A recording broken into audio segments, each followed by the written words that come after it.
كل سنة وانتم طيبين. هنعمل النهاردة مع بعض أشيك بسكوتة من نواعم العيد اللي هي السابليه. هنعمله بطريقة بسيطة وكمان هنشكله بطريقة حلوة قوي وبسيطة ومش مكلفة، وفي الآخر هيطلع معانا أفخم من محلات كتير بتبيعه بره، وكمان أطعم 100 مرة. هنعمل منه حاجات زي دورين كده حلوة قوي، وهنحشيها حشوات لطيفة زي دي. جواها معجون الطوفي باظظ خالص.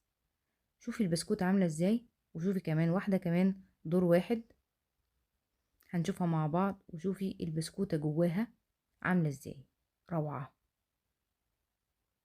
يلا نشوف المقادير مع بعض. هحتاج 900 جرام من الدقيق، و250 جرام من السكر، 50 أو 500 جرام من الزبدة، بيضة وفانيليا وذرة من الملح، وطبعا معايا معلقتين من اللبن البودرة حوالي 40 جرام.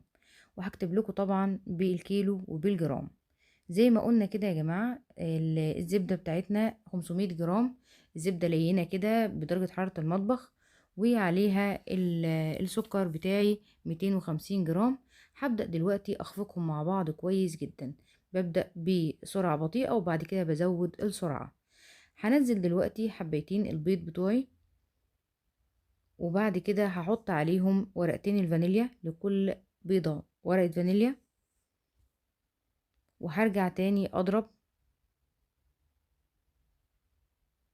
بالشكل ده. اول ما يبدأ يختفي عندي البيض جوه الكريمة بتاعة السكر والزبدة، هبدأ انزل الدقيق بتاعي، بس لما نخلط عليه الاول اللبن البودرة وذرة الملح. لبن البودرة بيديني كده دسامة للبسكوتة وطعم حلو فيها. الملح اللي انا حطاه لونه بامبي شويه او فاتح شويه كده، لونه غريب، ده ملح هيمالايا للناس اللي متعرفوش يعني. هبدأ دلوقتي انزل الدقيق بتاعي حبه حبه، وما تقلقيش من ان انتي بتزودي في الضرب. العجينه ما فيهاش سوائل، فما تقلقيش عمرها ما هتعمل عرق ولا هتشد. هنبدأ ننزل الدقيق شويه شويه، علشان دي مش كل انواع الدقيق زي بعضها. خلاص كده خدت الدقيق كله 900 جرام من الدقيق. هبدأ انزل الدقيق من العجينة بتاعتي، وهبدأ انزلها كلها على البورد قدامي، وهبدأ اشتغل فيها. مش هعجنها، انا يا دوب هلمها، مجرد بس ان انا هلمها. طبعا هي كده العجينة خلاص، هي بالنسبة لي مش محتاجة اي حاجة خالص، هي العجينة كده تمام. طبعا بنحط الدقيق حبة حبة علشان نتأكد هل هي محتاجة دقيق تاني ولا لا. يعني انصحك انك ما تحطيش الدقيق مره واحده. انا بشوف شيفات بتروح حاطه المكونات كلها مره واحده، طبعا مش كل انواع الدقيق زي بعضها. التست بقى بتاع العجينه ان انا بمسكها كده، ابدا احط صبعي فيها كده واشوفها شققت ولا لا. لا ما شققتش، مية مية. هشتغل فيها. قسمتها نصين. يعني دلوقتي الجو برد، مش محتاجه انا احطها في التلاجة. لو الجو عندك حر لا حطيها في التلاجة وغطيها بستريتش راب او بكيس او باي حاجه. هبدا دلوقتي اجيب ورقه من الزبده، واحط العجينة بتاعتي بين ورقتين زبدة علشان خاطر اسهل تشكيلها، وكمان تبقى ناعمة معايا وانا بقطعها. فردتها بمردانة او بنشابة، والسمك بتاعها زي ما حضراتكم شايفين حوالي نص سنتي. هبدأ دلوقتي اقطعها بالقطاعات. اي قطاعات بقى متاحة عندك وقطعي بالشكل ده. قطعت ايس كريم، اي قطاعة على اي شكل انت بتحباه واشتغلي. اجمل حاجة ان انتي تعملي الحاجات دي في بيتك، على الاقل بتبقي واثقة في الخامات اللي انتي عاملاها. انا بحب اعملها بالزبدة البلدي، فانا واثقة ان اللي فيها مكوناتها زبدة بلدي فعلا، مش ريحة الزبدة البلدي او ريحة السمنة البلدي. ممكن طبعا تشاركي ولادك في الشغل ده. طبعا بصي بيسهلوا عليكي جدا جدا جدا، وكمان بتخلقي عندهم ذكريات للعيد وايام العيد.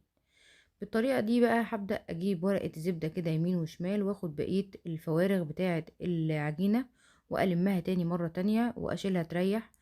أنا هنا عندي مردانات على شكل كده محفور، أشكال محفورة جميلة، قلت أستخدمها في السابليه، بيطلع حلو جدا جدا. ممكن يكون مش واضح قوي في التصوير، بس هي بصراحة روعة. الحتت اللي هي عليها النقوشات دي انا ما زوقتهاش بالشوكولاته، سبتها كده بشكلها الجميل كده وسبتها ساده روعه. دي اي لاف يو، عملتها بالدايره، بنتي قالت لي لا يا ماما اعمليها بالقلب. حلوه جدا جدا وطلع شكلها جميل قوي يا جماعه، حاجه حلوه جدا يعني بصراحه. اخلص تقطيع لكل الكميه بتاعتي بالشكل ده، خلصت. والفرن بتاعي انا مسخناه على درجه حراره 150. حطيت السجات في النص، الرف اللي في النص. قعدت تقريبا 10 دقايق مش اكتر من كده، وطلعت بالحلاوة والجمال ده. يلا نزوق بقى مع بعض. طبعا الفقرة اللذيذة بالنسبة لولادي. جبت طبعا شوكولاتة، عندي اي نوع شوكولاتة عندك، اي حاجة عايزة تزيني بيها. عندي شوكولاتة دارك وشوكولاتة بالحليب وشوكولاتة بيضة، وكمان معجون التوفي ونوتيلا، بس طبعا مش نوتيلا نوتيلا يعني بديل النوتيلا عشان المقاطعة. بدأت دلوقتي انزل كده الشوكولاتة بتاعتي في قصدي السابليه بتاعي في شوكولاتات، واطلعها واحاول ان انا افضيها وانفضها على قد ما اقدر، واطلعها على ورق زبدة علشان ما بهدلش الدنيا، وعشان اقدر ارفعها من عليه بسهولة بالشكل ده. وبتنشف طبعا بسرعة طبعا لان الجو برد، مش درجة الحرارة يعني معقولة، يعني مش برد قوي بس مش حر بالشكل ده. طبعا هما الحبة اللي قدامكم دول اللي انا عملتهم لوحدي، بعد كده ولادي اشتركوا معايا في الشغل ده. بصي بالطريقة اللي تريحك بقى، شوية فوماسيل، اي حاجة عندك متاحة حابة تستخدميها استخدميها.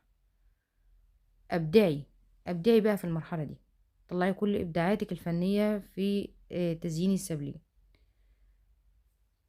بجد حاجة حلوة بتعمل مود حلو قوي. طبعا دي المعجون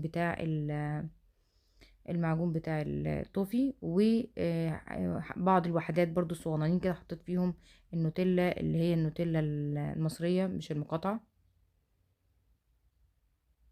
بالشكل ده. ممكن بقى تاخدي البسكوتية كده تحطي عليها شوية من اي نوع من انواع الشوكولاتة رايح جاي كده، بيديها شكل رهيب حلو قوي. وانتي وذوقك بقى بدعي براحتك